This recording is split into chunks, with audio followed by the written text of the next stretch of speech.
صدیوں پہلے جب دنیا علم کی روشنی سے ناواقف تھی، ایک مسلمان اپنی چھوٹی سی تجربہ گاہ میں کائنات کے رازوں سے پردہ اٹھا رہا تھا۔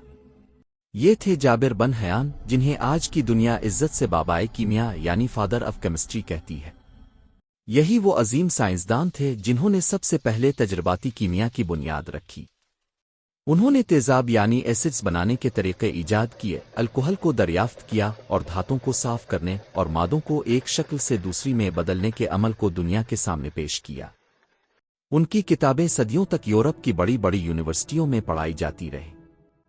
جابر بن حیان کا ماننا تھا کہ علم صرف کتابوں میں نہیں بلکہ تجربے اور مشاہدے میں چھپا ہے۔ انہوں نے ہمیں سکھایا کہ اصل علم وہ ہے جسے آپ خود اپنے ہاتھوں سے کر کے سیکھتے ہیں۔ وہ ایک ایسے ستارے تھے جنہوں نے علم کی روشنی سے جہالت کے اندھیروں کو ہمیشہ کے لیے ختم کر دیا۔ اگر آپ کو یہ معلومات پسند آئیں تو ویڈیو کو لائک کریں اور مزید دلچسپ کہانیوں کے لیے ہمارے چینل کو ضرور سبسکرائب کریں۔